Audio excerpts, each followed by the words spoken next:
हम लोग आज स्टार्ट करेंगे किससे? Basic concepts of cost.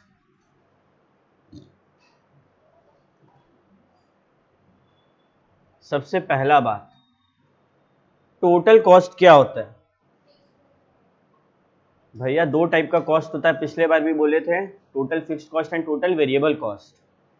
दोनों को जब ऐड कर देंगे तो वो आपका टोटल कॉस्ट आएगा। फॉर एग्जाम्पल, मानो अपने ट्यूशन में देखते हैं क्या क्या वेरिएबल कॉस्ट होना चाहिए। इलेक्ट्रिसिटी, रेंट नहीं, rent is a fixed cost.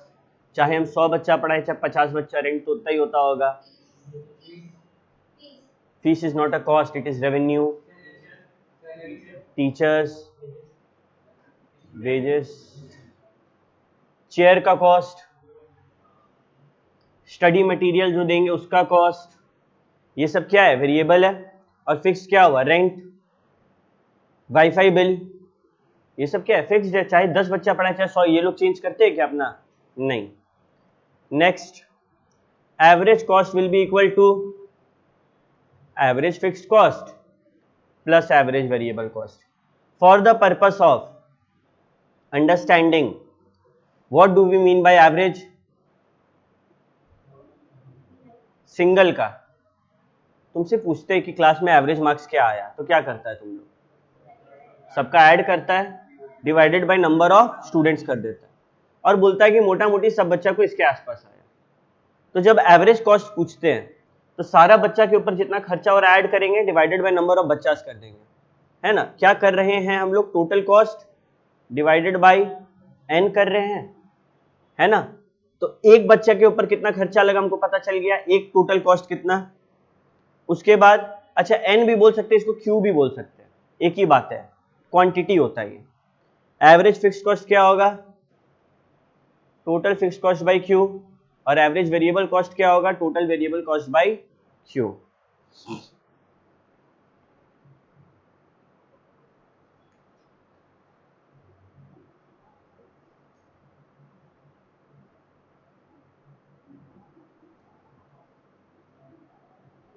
Easy है। तीसरा, मार्जिनल कॉस्ट क्या होता है? मार्जिनल का मतलब हम क्या सिखाए थे? एक और unit, one more additional unit. मतलब कि अगर एक मोबाइल बनने में 500 रुपया लगता है और दो मोबाइल बनने में 900 रुपया लगता है, तो एडिशनल कॉस्ट कितना लगा? 400। तो मार्जिनल कॉस्ट क्या होता है? MC of n minus MC of n minus 1। अब इसका एक अल्टरनेटिव फॉर्मूला भी है, change in total cost by change in quantity. दोनों सीए एंड सीएमए के एग्जाम्स में इस दोनों फॉर्मूला के बेसिस पे क्वेश्चंस आया है, ठीक है? कैसे भैया? कैसा क्वेश्चन आएगा? Let me show you.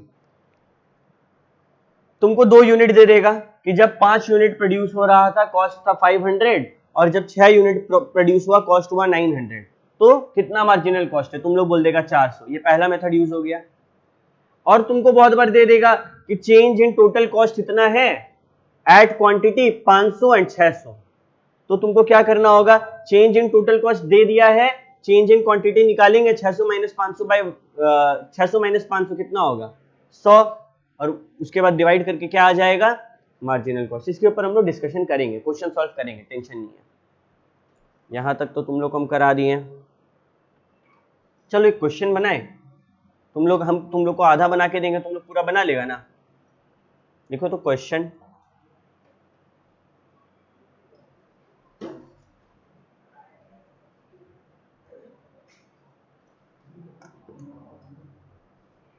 पहले हम कॉलम्स बना लेते हैं, उसके बाद तुम लोग बनाना। सबसे पहले बनेगा क्वांटिटी, फिर टोटल कॉस्ट, फिर टोटल फिक्स्ड कॉस्ट, फिर total variable cost, average cost, average fixed cost, average variable cost, marginal cost. ये टोटल नंबर ऑफ कॉलम्स है।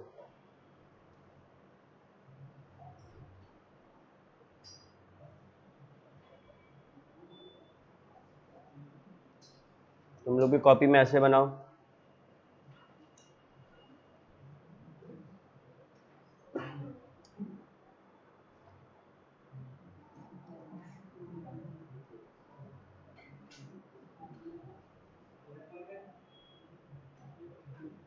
क्या हुआ आयुष, कोई दिक्कत है बाबू? कॉपी कर फटाफट। Quantity 0, total cost 150, quantity 6, total cost 200,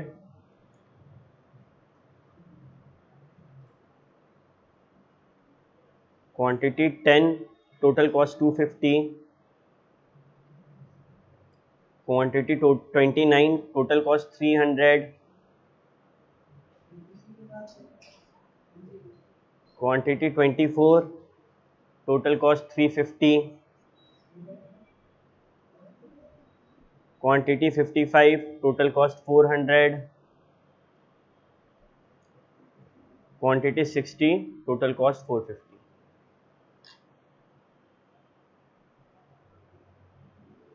बाकी सब तुम लोग को निकालना है। जिस बच्चे को दिक्कत होगा निकालने में मेरे को बुलाना, हम पर्सनली उसका मदद करेंगे। हम लोग यहां तक समझ गए कि वेरिएबल फिक्स्ड कॉस्ट भैया कुछ नहीं बन रहा है, वेरिएबल कॉस्ट में भी कुछ नहीं होगा। और फिक्स्ड कॉस्ट ये जो पूरा का पूरा अमाउंट है वो है, क्योंकि TC is equal to TFC plus TVC, ये आप हम लोग को बताए थे। ठीक है, अब जैसे ही हम 6 पीस मोमोज बनाए, मेरा टोटल कॉस्ट बढ़ के हो गया 200। आप बोले भैया एक बार जो फिक्स्ड कॉस्ट लगा वही लगा रहेगा, राइट? जो रेंट होता है वो नहीं बढ़ेगा नंबर ऑफ मोमोज से, लेकिन मैदा का खर्चा तो बढ़ेगा। जब आप 0 मोमोज बना रहे थे 1 रुपया नहीं लगता था मैदा का। जैसे ही आप 6 मोमोज बनाए, आपको ये बता दिया टोटल कॉस्ट 200 है, आपको ये बता दिया टोटल फिक्स्ड कॉस्ट 150 है, तो टोटल वेरिएबल कॉस्ट मैदा का कितना हुआ होगा? 50। तो अब इसके बाद तुम लोग कर लेगा, तुम लोग सारा टीवीसी निकाल के हमको बताओ। चलो एक एक। 250 minus 150 100, 300 minus 150 150, 350 minus 150 200, 400 minus 150 250, 450 minus 150। यहां तक कहानी ठीक है। अब एवरेज कॉस्ट क्या सीखे हैं? Is equal to total cost by quantity, right? तो टोटल कॉस्ट कितना है? 150 बाई 0 0 है कि नहीं? वही, मतलब कुछ भी नहीं आएगा यहाँ पे, सिंपल वर्ड में बोले तो। दूसरा, टोटल कॉस्ट 200 बाई 6 कितना होगा? 33.33। फिर 250 बाई 10 कितना होगा? 25। 300 by 29 10.3। 350 by 44 7.95। 250 by 55 7.27। and 300 by 60 sorry 450 by 60 7.5। अब एवरेज फिक्स्ड कॉस्ट निकालो सब कोई। चलो एवरेज फिक्स्ड कॉस्ट पे आते हैं। क्या एवरेज फिक्स्ड कॉस्ट भी सब में कांस्टेंट होगा? जरा एक बार देखते हैं। हम लोग का बिल्डिंग में फिक्स्ड कॉस्ट क्या लिए थे हम लोग? रेंट। जब मेरे क्लास में कोई नहीं आता था, मेरा रेंट लगता था 10,000 रुपया, और एक भी बच्चा नहीं जिसमें हम एट्रीब्यूट कर पाए। फिर क्या हुआ? मेरे क्लास में 10 बच्चे आए और मेरा खर्चा है 10,000। क्या हो गया? मेरा पर बच्चा कितना फिक्स्ड कॉस्ट पड़ गया? 10,000 बाई 10 1000। फिर बच्चे बढ़ के 20 हुए तो क्या हुआ? 500। तुम लोग समझ रहा है? जैसे जैसे बच्चा लोग बढ़ते जा रहा है, मेरा total fixed cost average fixed cost क्या हो रहा है? घटते जा रहा है। एक कॉमन सेंस लगाओ ना, टोटल फिक्स्ड कॉस्ट तो भैया सेम है, और जब डिनोमिनेटर बढ़ते जाएगा तो आंसर तो कम होते जाएगा ना। क्या आंसर कभी नेगेटिव भी होगा? नहीं, छोटा हो जाए, पॉइंट में चल जाएगा लेकिन नेगेटिव नहीं होगा। तो एवरेज फिक्स्ड कॉस्ट में बताओ क्या है? पहले 25, फिर 150 बाई 10 15, 300 बाई 20 नहीं 150 बाई 29 5.17, उसके बाद 3.40, उसके बाद 2.72, उसके बाद 2.5। एवरेज वेरिएबल कॉस्ट कैसे निकलेगा? अब दो तरीका निकला, दो तरीका है यहां पे, या तो आप टीवीसी बाई क्यू कर दो, वैसे भी निकलेगा। एक और तरीका क्या है? एसी माइनस एफसी, है ना। जरा देखो तो टीवी पहला में क्या आ रहा है, पहला तो 0 आएगा, उसके बाद क्या आ रहा है 50/6, हाँ 8.33। जरा देखो ना 33.33 माइनस 25 यही है, मतलब हम लोग का जो फॉर्मूला है वो सही है। इसके बाद क्या है, इसके बाद, इसके बाद, इसके बाद 4.5, उसके बाद 5 ना, ठीक है, ओके। मार्जिनल कॉस्ट क्या होगा? ये माइनस ये माइनस ये माइनस ये, है ना।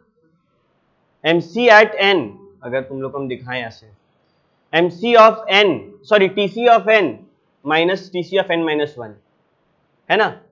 फिर अगर हमको इस लेवल पे निकालना है 10 पे क्या होगा, तो 250 माइनस 200, जो भी आएगा आंसर यहां लिख देंगे। तो आओ देखते हैं, 200 माइनस 150, 250 माइनस 200, 300 माइनस 250, अच्छा सॉरी, हाँ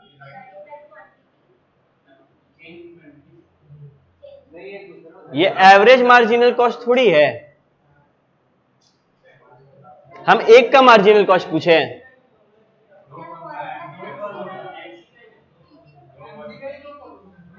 ये कर रहे हैं हम, ये कर रहे हैं हम, इसमें change in by change in quantity कहाँ है? तो ये तो change in total cost by change in quantity हो गया ना।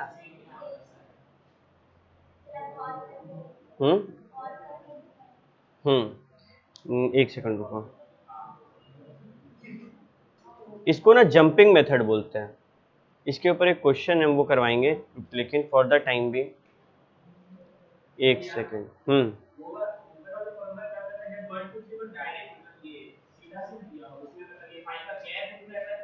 हाँ हाँ एग्जैक्टली, ये जंपिंग मेथड है, बताए ना तुमको। देखो जब, यहां पे लिख लो, जब कंटिन्यूअस है, जब कंटिन्यूअस है यानी कि क्वांटिटी में 0 1 2 3 4 5 6 7 8 9 10 है, तब ये फॉर्मूला लगाएंगे। लेकिन जब अलग अलग क्वांटिटी प्रोड्यूस हो रहा है तब ये फॉर्मूला लगाएंगे, ठीक है,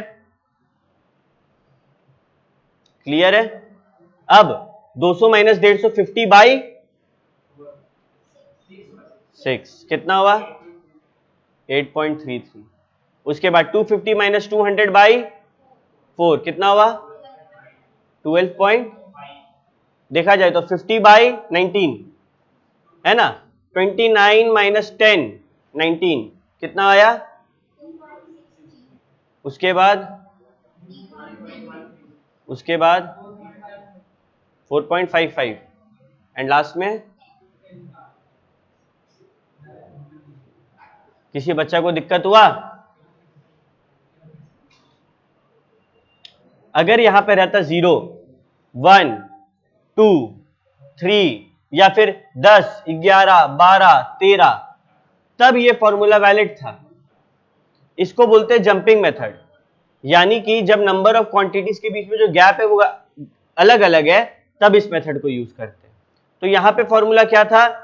देखो change in TC by change in quantity, change in total cost कितना है? 200 minus 150 50 by change in quantity 6, फिर 250 माइनस 200 कितना हुआ? 50, और फिर 10 माइनस 6 4, तो 50 माइनस 4 12.5, इस तरीके से हुआ है, ठीक है। अब बढ़ते हैं हम लोग आज आगे। अब क्या सीखना है भैया? लिखो कॉन्सेप्ट नंबर 4 ना,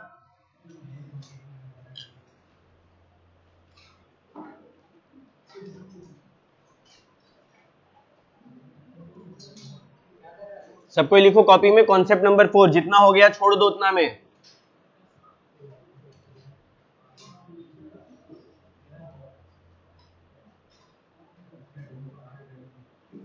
ठीक है, लिखो कॉस्ट कर्व्स।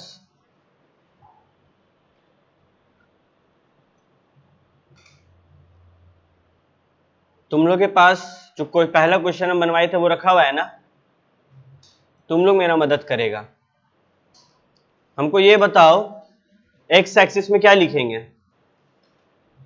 हमेशा क्वांटिटी होता है तो आउटपुट, राइट? सप्लायर के नजर से देख रहे हैं। और वाई एक्सिस में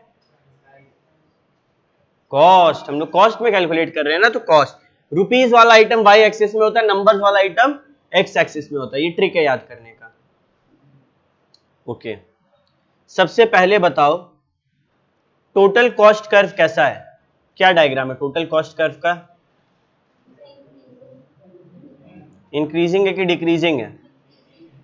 इंक्रीजिंग है। इंक्रीजिंग फ्रॉम द ओरिजिन है कि ऊपर से? ऊपर से, यानी कि मोटा मोटी कौन सा पॉइंट से स्टार्ट होना चाहिए? कॉपी मत करना कोई भी, हम जब बोलेंगे तब कॉपी करना है, ठीक है? हाँ, कौन सा कॉस्ट कर्व से स्टार्ट होना चाहिए? टोटल, अच्छा मानो मानो यहां से, ठीक है, चलो ये कह रहे हैं ना तुम लोग, ठीक है, यहां तक कहानी। वेरिएबल कॉस्ट कहां से स्टार्ट है? अच्छा, वेरिएबल कॉस्ट कैसा होगा, इंक्रीजिंग की डिक्रीजिंग? इंक्रीजिंग, ठीक है, from the origin, total variable cost, right? और टोटल फिक्स्ड कॉस्ट कहां से स्टार्ट होगा? ये देखो, ये देखो, यहां पे है ट्रिक, टोटल फिक्स्ड कॉस्ट यहां से स्टार्ट होगा।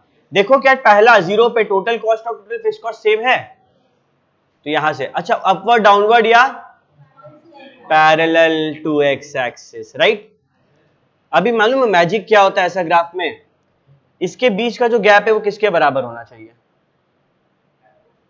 टोटल कॉस्ट और टीवीसी के बीच का गैप किसके बराबर होना चाहिए? टीएफसी के बीच में। टीसी माइनस टीवीसी क्या होता है? कहानी यहां तक क्लियर है? पहले ये वाला ग्राफ को कॉपी करो।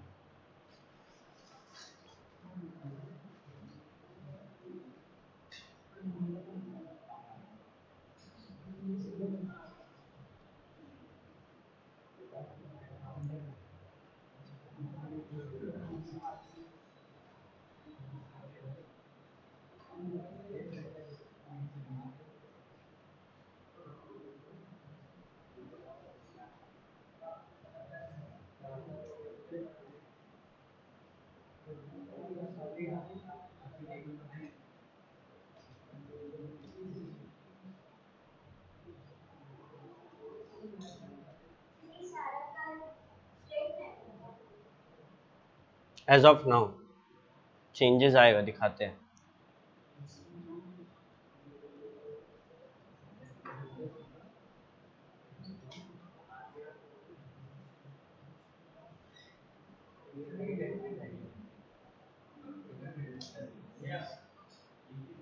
हाँ, ये लिखना है।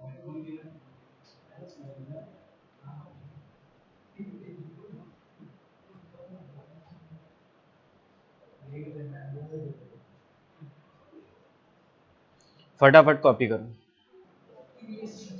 अब देखो, अभी हम जो पढ़ाएं ये वाला डायग्राम, ये डायग्राम तुम लोग किया होगा 11-12 में। अब बड़ा आसान होता है। अब हम लोग एक लेवल ऊपर जाते हैं और जो बाकी कॉस्ट था ये तीन के अलावा, उसके बारे में बात करते हैं, ठीक है? तो सबसे पहले सेम कहानी है,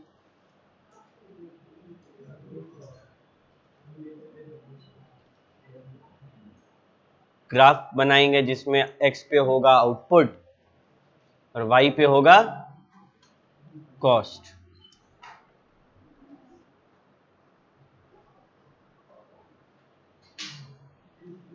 सबसे पहले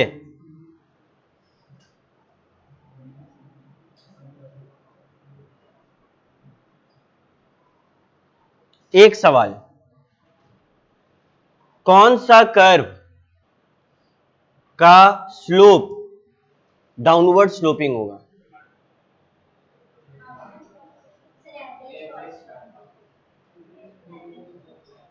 हम तुम लोग को पढ़ाते टाइम बताए भी थे, याद करो, एग्जाम्पल दिए थे कि रेंट चाहे कितना भी हो, जैसे जैसे याद करो, जब 10,000 रुपया था और 10 बच्चा था तब 1,000 रुपया रेंट लग रहा था, और जैसे ही 10,000 रुपया में 20 बच्चा हुआ पर हेड कितना रेंट लगने लगा, 500। तो कौन सा स्लोपिंग हुआ, वो डाउनवर्ड स्लोपिंग हुआ ना। तो कौन सा कर्व डाउनवर्ड स्लोपिंग होता है, average fixed cost curve, AFC. अगर तुम लोग को सोचने में दिक्कत हो रहा है तो तुम लोग का पहला जो एग्जांपल है उसका तुम लोग पैटर्न को देख के भी समझ सकता है। Let me show you. देखो एवरेज फिक्स्ड कॉस्ट घटते जा रहा है ना, नीचे गिरा नीचे गिरा नीचे गिरा, तो उसको देख के भी सीख सकता है।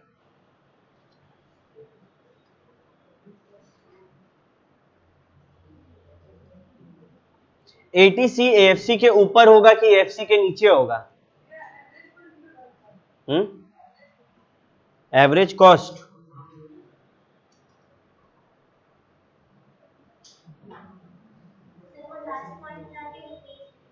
एवरेज कॉस्ट कर्व हमेशा घटता नहीं है, वो एक टाइम आने के बाद बढ़ने लगेगा। ठीक है, ये हम लोग छोटा सा एग्जांपल लिए ना, जब हम लोग 20-20 25-25 यूनिट का लेंगे तब इसका इफेक्ट देखेंगे। ठीक है, देखो लास्ट में बढ़ रहा होगा। अच्छा ये बताओ एवरेज टोटल कॉस्ट एएफसी के ऊपर होगा कि नीचे होगा? ऊपर होगा भाई, ऑब्वियस सा बात है, क्योंकि उसके अंदर में आता है ना। AFC average fixed cost average total cost का ही तो हिस्सा है, तो ऊपर होगा। कैसा शेप है उसका, टोटल कॉस्ट का शेप कैसा होता है, अभी तो बात की हम लोग। क्या हमेशा डाउनवर्ड स्लोपिंग होगा? यू शेप्ड होता almost, ATC is U shaped. ठीक है,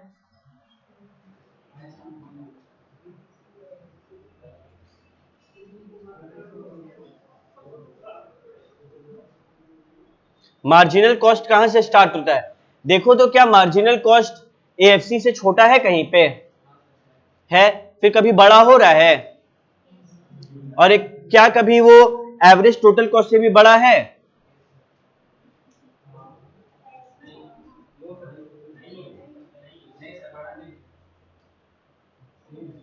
कैसे बड़ा नहीं है? यहाँ पे एवरेज टोटल कॉस्ट है 7.5, यहाँ पे मार्जिनल कॉस्ट है 10, बड़ा हुआ। यहाँ पे देखो पहला में 25 और 8.3 छोटा हुआ।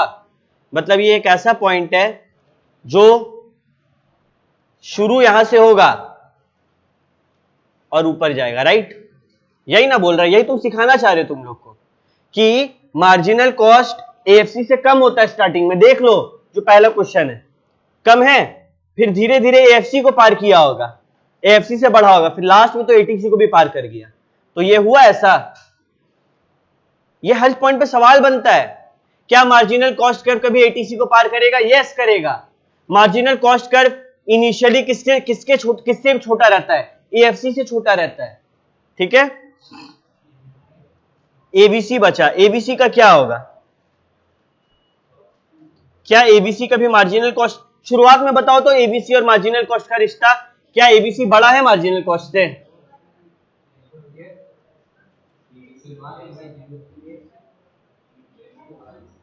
क्या एबीसी एबीसी और एटीसी को कंपेयर करना है ना, ये वाला नहीं, एबीसी और एमसी को कंपेयर करते हैं, इक्वल है। फिर क्या हो रहा है? एमसी बढ़ रहा है, घट भी रहा है, घट भी रहा है। तो बेसिकली इसका डायग्राम का अगर बात करें तो देखो हम क्या बोले, एक लौता कर्व जो डाउनवर्ड स्लोपिंग है वो कौन सा है? एएफसी। एक डाउनवर्ड स्लोपिंग एक लौता कर्व कौन सा है? एएफसी। और हम लोग क्या सीखे कि भैया मार्जिनल कॉस्ट कर्व से ही स्टार्ट हो रहा है, तो अक्सर ना ऐसा भी होता है कि वो इस तरीके से आ जाए, एबीसी। देखो ये गैप यहाँ पे छोटा हो गया एटीसी और एबीसी का, तुम लोग देखेगा तो लास्ट में गैप छोटा होते जा रहा है ना? अच्छा, तो ये पूरा डायग्राम है, इसको कॉपी करो, फिर इसके ऊपर हम कुछ नोट्स लिखवाते हैं, जितना हम समझाएं उसको इंग्लिश में लिखवा देते हैं।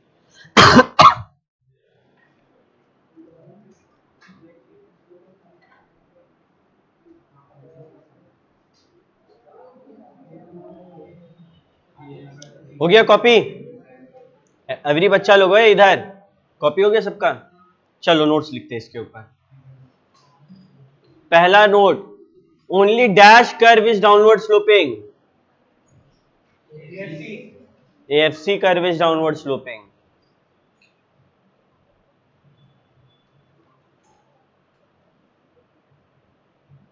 ठीक है, reason because as output increases, यानी कि quantity increases, TFC is constant, so the denominator is increasing.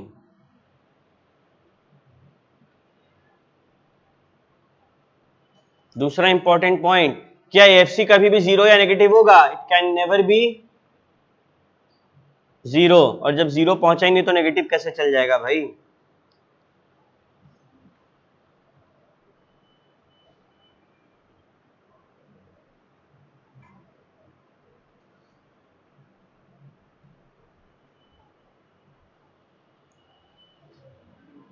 Rest all the curve are more or less U shaped, है कि नहीं? देखो तुम लोग, कोई ज्यादा यू शेप्ड है तो कोई छोटा यू शेप्ड है, देखो है ना? ATC बहुत चौड़ा यू है, AFC खाली डाउनवर्ड स्लोपिंग है, MC भी यू टाइप है, ABC भी यू टाइप है, राइट?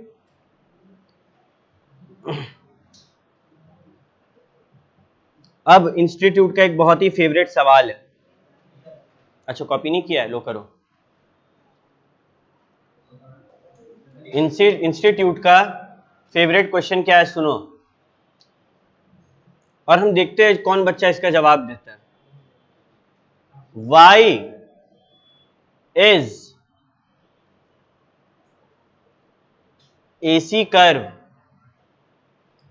U shaped?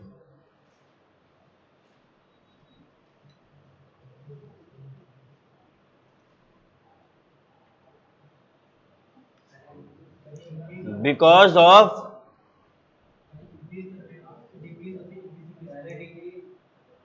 पहले डिक्रीज था, फिर कांस्टेंट हुआ, फिर इंक्रीज हुआ। Very good, very good, very good. ये जो पैटर्न तुम लोग बताया अभी, पहले डिक्रीज था, फिर कांस्टेंट हुआ, फिर इंक्रीज हुआ, याद आ रहा है? Law of returns to scale कब यूज होता है ये? लॉन्ग रन में। इसमें भी 3 फेज होता है ना, 3 स्टेज होता है ना। पहला स्टेज इंक्रीजिंग रिटर्न, कॉस्ट क्या होगा पहला स्टेज में? अगर रिटर्न ज्यादा है तो डिक्रीजिंग कॉस्ट, है ना? वेरी गुड, वेरी गुड, तुम लोग निखिल बहुत अच्छा। दूसरा, अच्छा ठीक है, constant return and constant cost. Last में क्या होता था? Decreasing return. तो यहां पे क्या होगा? तुमको कम रिटर्न मिल रहा है क्योंकि तुम्हारा खर्चा क्या हो गया होगा? Increasing cost. हम तुम लोग को ये हिस्सा सिखाए थे ना, अब हम तुम लोग को उसका इफेक्ट दिखा रहे हैं।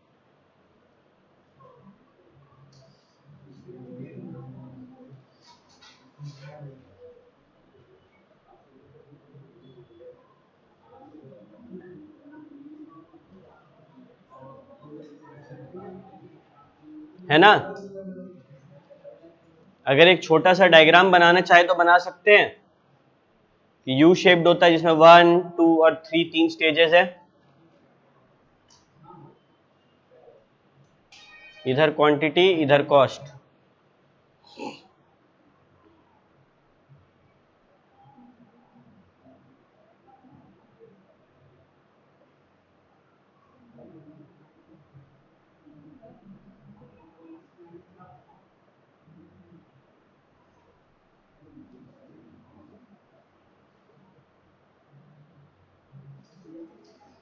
डन है।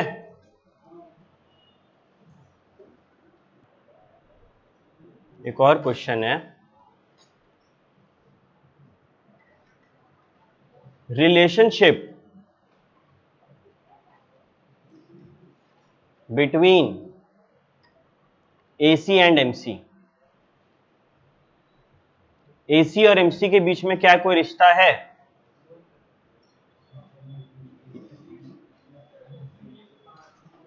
देखना होगा, ऐसे नो बोलने से थोड़ी हो जाएगा। क्या बोला? AC MC का काटता है? देखो AC कैसा है, प्रॉपर यू शेप्ड है, और MC का क्या सीन है, हल्का सा कम, मतलब इस साइड से कम इंक्रीज होते हुए ऐसे जा रहा है, राइट? तो रिश्ता तो है। क्या रिश्ता है? पहला, व्हेन AC फॉल्स क्या हो रहा है, देख के बताओ। व्हेन AC फॉल्स MC क्या, MC also falls at a, very good. कैसे हो रहा है दिखाते हैं। किस किस बच्चा को ये चीज नजर नहीं आ रहा है ये बताओ, उनको समझाएंगे उस हिसाब से। हाथ उठाओ, शर्माने का कोई बात नहीं है, ठीक है? ओके, अभी देखो MC फॉल, अच्छा हम तुम लोगों को दो तरीके से सिखा सकते हैं। पहला तरीका यहां पे, व्हेन AC फॉल्स, देखो AC फॉल हो रहा है, MC भी फॉल कर रहा है। नहीं, हम लोग का एग्जाम्पल गलत है, मतलब एग्जाम्पल में वो चीज फिट नहीं बैठ रहा है, बट फिर भी आओ ग्राफ में दिखा रहे, लाओ। AC फॉल कर रहा है, MC फॉल कर रहा है। देखो ज्यादा स्टीप ये वाला है या फिर ये वाला है, 1 या 2? 2 वाला। तो फास्टर रेट पे कौन गिर रहा है? 2, यानी कि MC falls at a faster rate, और AC तो फॉल कर ही रहा है, लेकिन ज्यादा तेज कौन गिरेगा? MC। यहां ये कहानी क्लियर है। दूसरा बात, when AC is at its lowest क्या होगा? देखो ये लोएस्ट पॉइंट है, यहां क्या हो रहा है, MC AC को काट रहा है, MC is equal to AC, यहां पे जो MC है वही AC है ना, तो when AC as it acts fluid, MC is equal to AC। when AC is at its lowest, MC is equal to AC।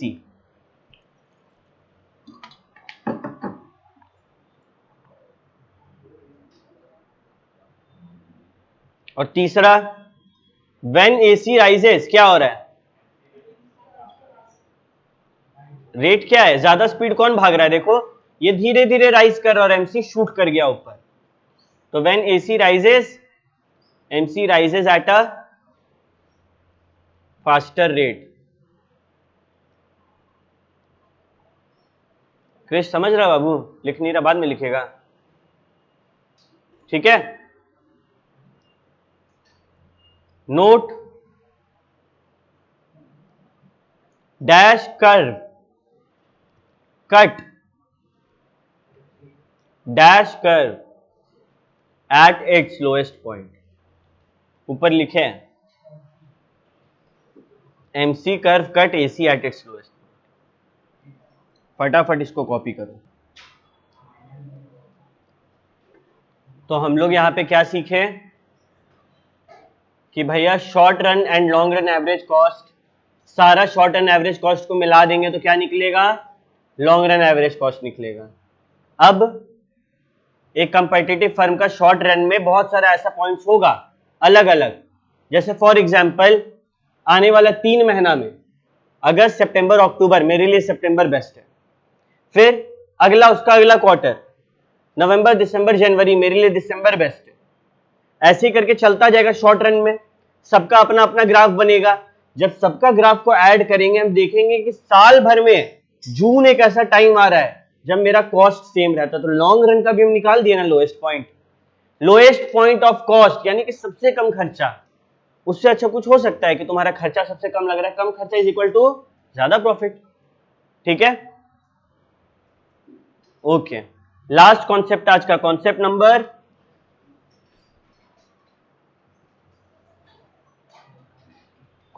Number 6, L shaped cost curve.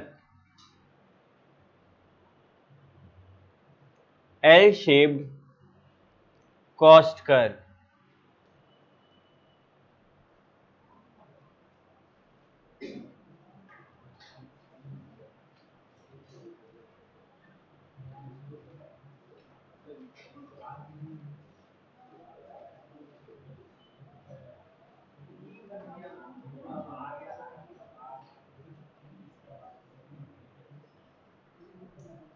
ठीक है, कुछ नहीं, एक ऐसा ग्राफ बनाओ सिंपल सा, इसके अंदर का डेटा जरूरी है।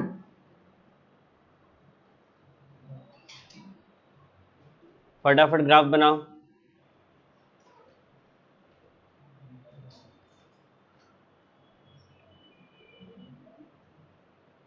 According to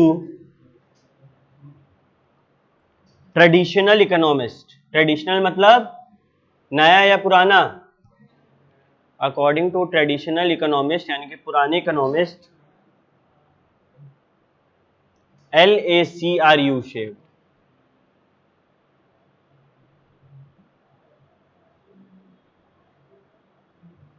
but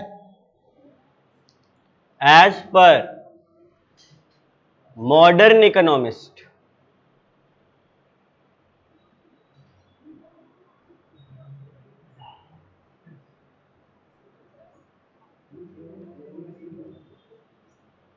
this U-shaped curve is based on an assumption of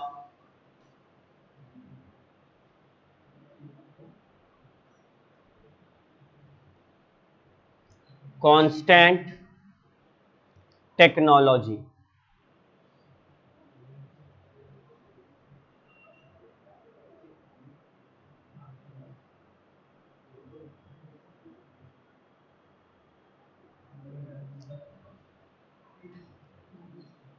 Modern economists believe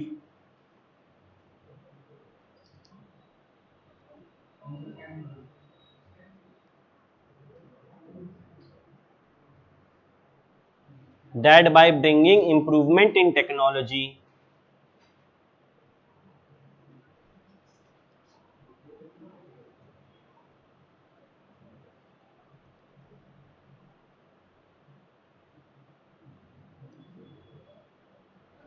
modern economists believe that by bringing improvement in technology,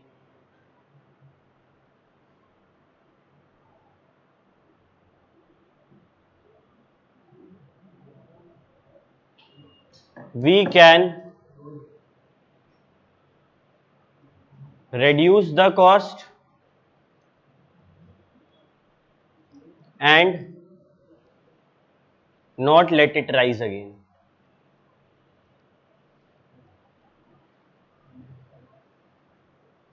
We can reduce the cost and not let it rise again.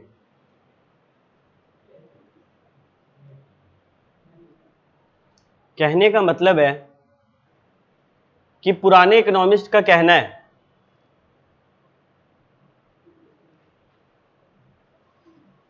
लिख लो कोई दिक्कत नहीं है, हो गया सबका। यहां ध्यान दो, पुराने इकोनॉमिस्ट का कहना है कि आपका खर्चा कम हुआ लोएस्ट हुआ फिर बढ़ने लगेगा। ठीक है, ऐसा कब होता है? जब तुम्हारा टेक्नोलॉजी कांस्टेंट हो। अगर आज हम न्यूज़पेपर बना रहे हैं, मेरा न्यूज़पेपर बनाने का मैन्युफैक्चरिंग का मशीन है, तो अगर हम नया मशीन बैठाएंगे खर्चा कम होगा, जीरो तक पहुंचेगा, मतलब बहुत कम होगा, जीरो तक नहीं पहुंचेगा, फिर एक टाइम के बाद वापस बढ़ने लगेगा क्योंकि मेंटेनेंस का जरूरत पड़ने लगता है उस मशीन को, राइट। लेकिन फॉर एग्जाम्पल हम कंप्यूटर दिखाते हैं अपना, हम जब कंप्यूटर पे पढ़ा रहे थे फुल फ्लेजेड दिन में 3 क्लास ले रहे थे, मेरा कंप्यूटर का कॉस्ट कम लगने लगा, मेरा कंप्यूटर एफिशिएंटली काम कर रहा था, एक टाइम आया इसका लोएस्ट पॉइंट आ गया, अब इस कंप्यूटर ये खर्चा मांगने लगा, हम क्या किए, इसका रैम बदल दिए, इसमें नया एसएसडी लगा दिए, टेक्नोलॉजी बदल दी है, तो अब क्या मेरा खर्चा कम होगा, अब कांस्टेंट हो जाएगा, ना कम होगा ना राइज होगा। क्लियर है? क्या बात हो रहा उधर? कुछ नहीं समझ आ रहा है बात? क्या हो रहा है, खर्चा गिर रहा है, फिर एक पॉइंट के बाद कांस्टेंट हो जा रहा है, और पुराने इकोनॉमिस्ट का कहना क्या था, खर्चा गिरेगा, लोएस्ट पहुंचेगा और फिर बढ़ने लगेगा। क्लियर है? ओके, एक बार सबको अपना बुक्स निकालना।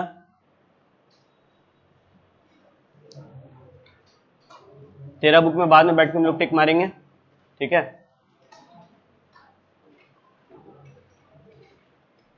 Short run total cost, TVC, TFC, ये सब हो गया है, ये पढ़ चुके हम लोग, है ना? सब कुछ हम लोग कर लिए है। स्टेप वेरिएबल कॉस्ट हो चुका है। देखो रियलिटी में तुम लोग पूछा ना भैया कर्व ऐसा होता है क्या? नहीं, फ्लक्चुएटिंग होता है, ठीक है? रियलिटी में क्या होता है? फ्लक्चुएटिंग होता है। उसके बाद शॉर्ट रन एवरेज कॉस्ट पढ़ लिए, एबीसी के बारे में पढ़ लिए, मार्जिनल कॉस्ट एटीसी, ग्राफ्स ऐसा बना लिए, relationship between AC and MC done, long run average cost done, right?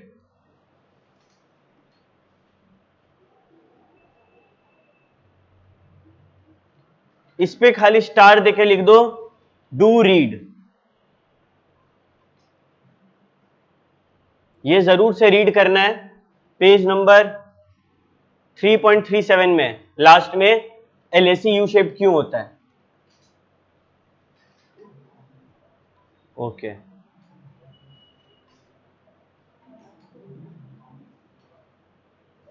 ठीक है?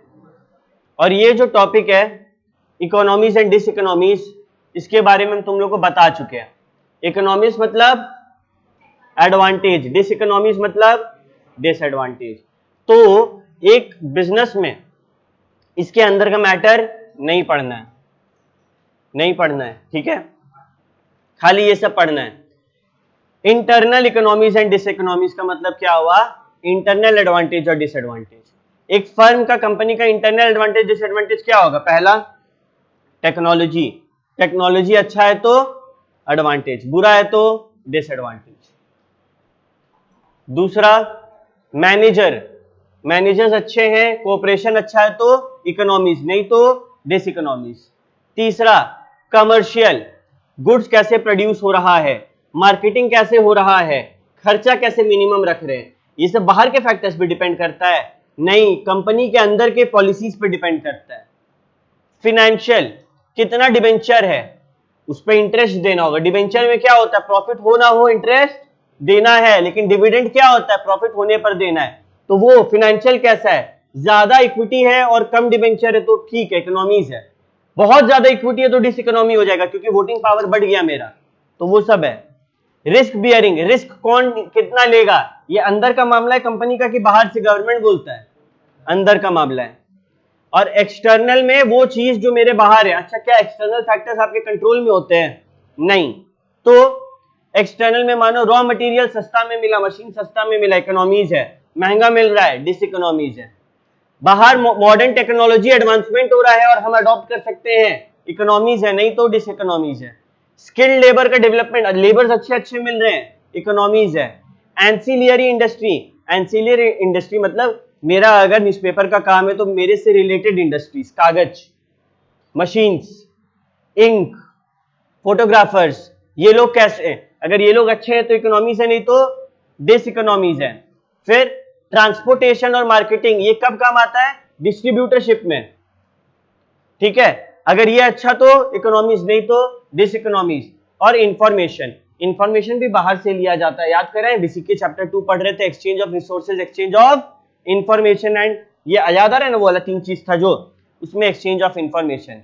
तो ये इंफॉर्मेशन अगर तुम लोग को अच्छा मिल रहा है, सब सही मिल रहा है तो इकोनॉमीज, नहीं तो डिस इकोनॉमीज। कुछ नहीं करना है, खाली एक बार आज रीड कर लेना अंदर का मामला, एक बार एग्जाम से पहले रीड कर लेना, रटने मत बैठना, टाइम वेस्ट है। इससे जो सवाल आएगा तुम लोग एडवांटेज डिसएडवांटेज शब्द लगा के चुटकी में सॉल्व कर सकते हैं, ठीक है। तो इसी के साथ हम लोग का कॉस्ट का चैप्टर भी कंप्लीट होता है। प्रोडक्शन में एक टॉपिक बचा है सिर्फ, प्रोडक्ट ऑप्टिमाइजेशन, जो हम करवाएंगे, ठीक है। For the time being production cost हम लोग का कंप्लीट, चैप्टर 2, 3 सॉर्टेड है, बचा क्या 1, 4, 5। तो मिलते हैं नेक्स्ट क्लास, तब तक के लिए सबको टाटा बाय बाय।